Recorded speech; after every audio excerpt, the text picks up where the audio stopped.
Thank you, ladies and gentlemen. We will now move into our question period. I would ask the audience to hold your applause after each candidate gives their answer. We can applaud at the end, but during the question session, please hold the applause. We're going to begin with our 60-second question. We have 3 of them, and we're going to start at the left end here with Ben Klein. And here's the question, and this will be the same question for the whole line of candidates. What would your solution be to help the 6th District with its interstate traffic congestion problems? Thank you for the question. So, 3-part plan to address 81. The first is congestion.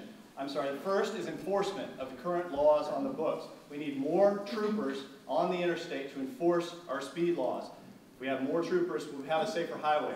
Second, we need to address targeted bottlenecks on the highway with targeted 3rd lanes, hopefully extended to a full 3rd lane along the entire route of 81. We just passed legislation in the House to study that. But we need to get those bottlenecks like we had in Rockbridge relieved through targeted 3rd lanes. Long term, we need to look at moving trucks off of 81. 81 was built for 15% truck traffic. It has 30% truck traffic on it. We need to make sure that in addition to a 3rd lane, we improve targeted links in our rail system so that we can move more freight to rail and free up 81 for more passenger traffic. Those are my 3 solutions. Those are what I've been doing in Richmond, and those are what I'll be working on in Washington. Thank you.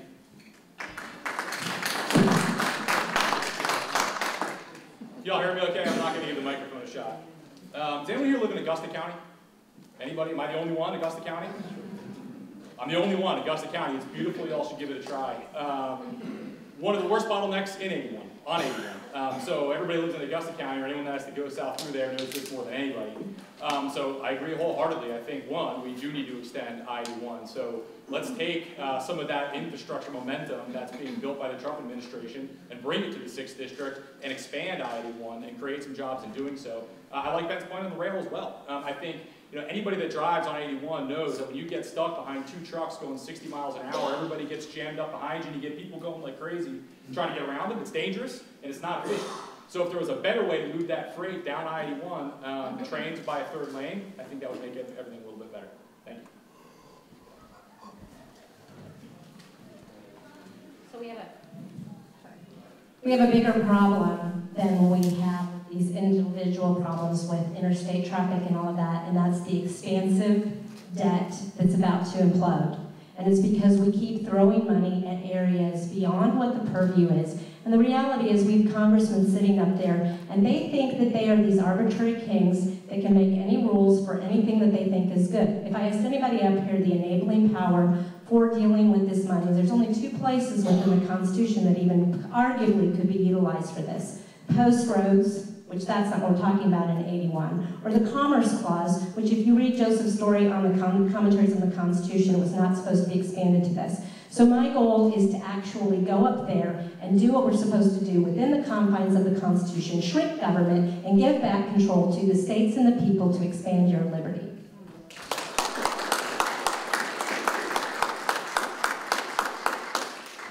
So look, I've spent 10,000 miles on the road this past month alone traveling the 6th District, and a lot of it was on 81, sometimes moving, sometimes sitting still.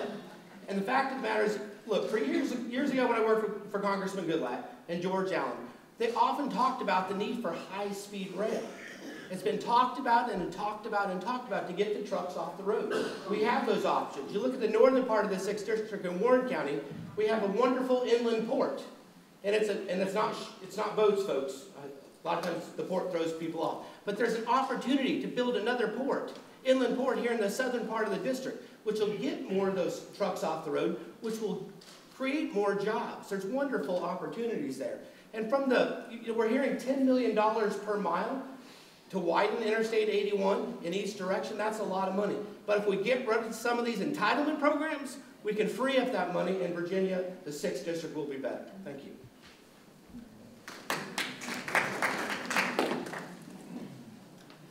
Well, the question is about solutions for I-81, and apparently I was lucky enough to be talking with a charity that has been researching what would be the best solution for I-81, and they gave me some information.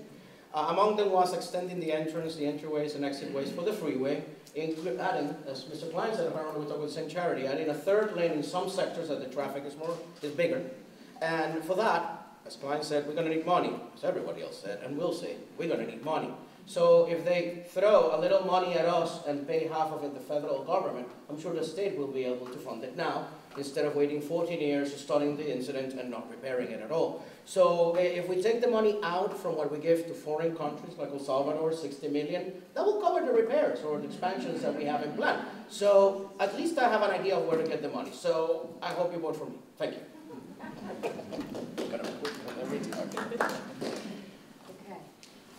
So I haven't quite put 10,000 miles on my car in the past month on 81. I'm about 9,500, I think.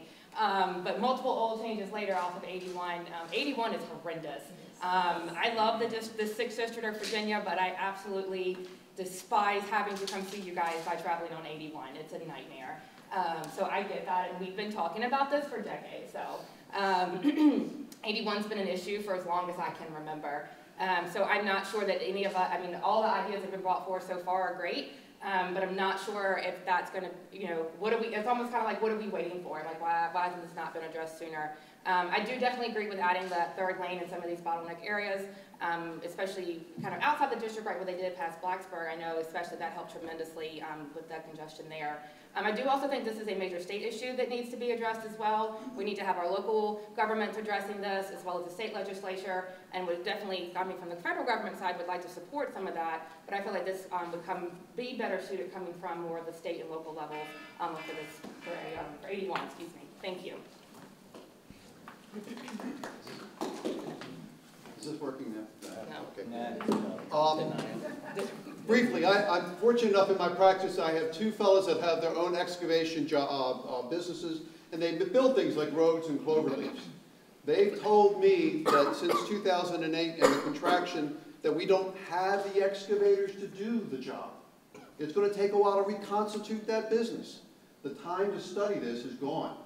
We should start working on making a third lane both ways on 81.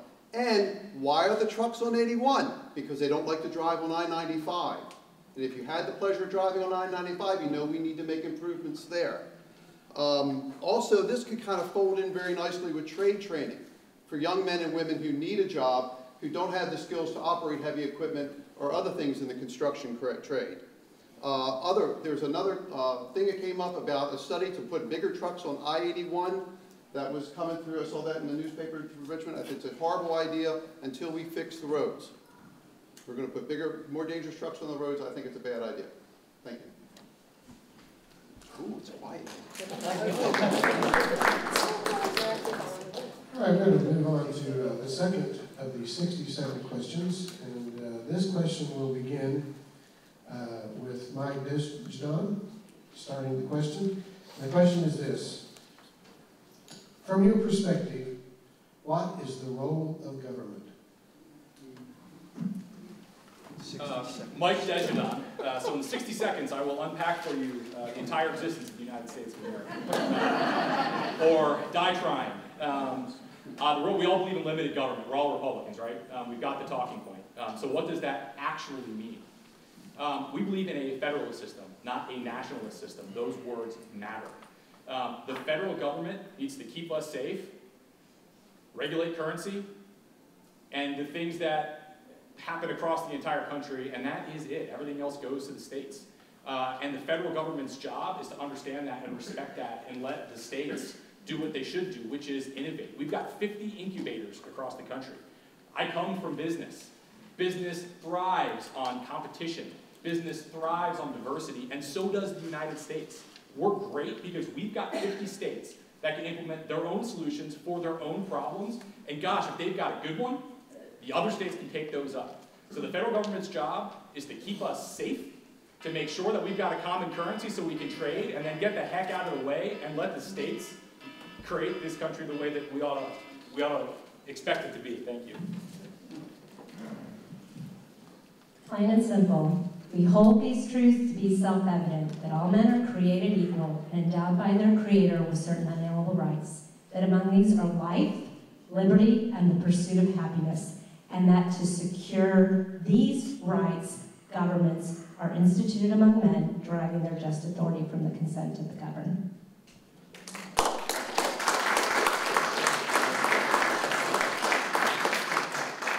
Once again, I get to go after Cynthia Dunbar on constitutional questions.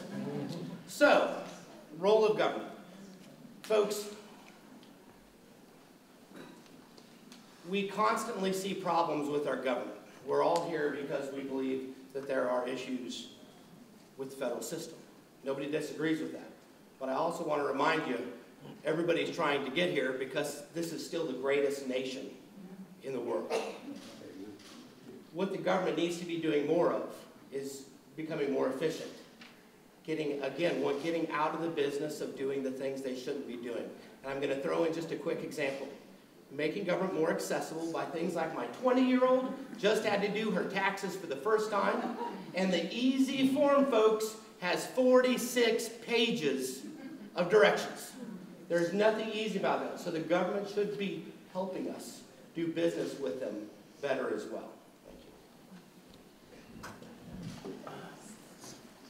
Well, we all know what the Constitution says and the role of the governments are, right? Is, defend us, collect taxes. We knew that.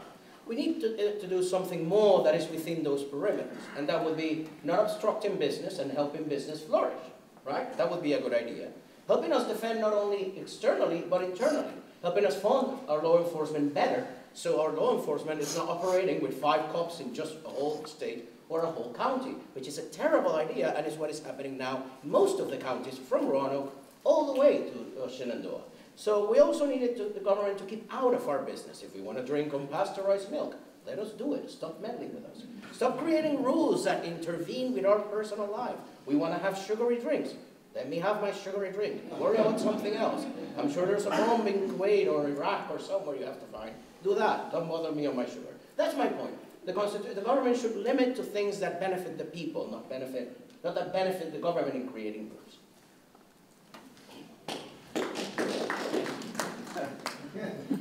Just before I start, do you want to clarify about your rule? I don't know that everybody got that. We're not supposed to clap after each person.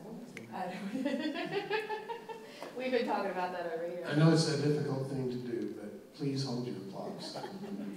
No, it's okay. If you want, that's great. We'll do it at the end. But so, from my perspective of the role of government, obviously, as Republicans, we all believe in a small, limited government. So I think that is an obvious statement for all of us. I do also believe, though, that the federal government should be the ones, our president should definitely always be our commander-in-chief, and when it comes to regulating our military and what does that look like, I think that is a crucial role for our government, is to protect our citizens, the safety of our citizens and our safety abroad, and that is something that the government definitely needs to do and continue to work on. But we need to, the laws that actually help people and promote prosperity instead of just creating more regulations or creating a system that allows people just to abuse and live off of the government. That's not what our government was created for. It was created for prosperity and for people to actually be able to live the American dream. And most of us sitting up here are prime examples of that. We're business owners, we're lawyers, we're doctors, whatever that looks like for other people. But we've got to have a government that actually allows us to be able to do that. And that to me is what the role of the government is. Thank you. Mr. Moderator, I probably need more than 60 seconds to give you a good answer. And there were times in my life when I had to study for that exam the next morning, and I couldn't read the book, so you get the book in the store, it's about that thick. Okay, so my crypt notes to you, I would echo Ms. Dunbar, and I would say, life, liberty, and the pursuit of happiness. If you want to know the whole story, talk to me after we're done. Thank you. So the role of the federal government is very different from the role of the state government. I'm in the state government, and the state has core functions of government: transportation, law enforcement, education, and the state has decided to engage in these, what they call core functions of government. The federal government, very different. There is an instruction manual. This is it. And it is not just an advisory pamphlet. It is the beginning and the end. It is everything that the federal government is supposed to be doing and nothing more. And the 10th Amendment clearly states that if it's not in here, it's reserved to the states or to the people. That's what we need to be sticking to, and I plan to go to Washington to remind those people in Washington every single day that this is the manual that they need to start following again. Thank you.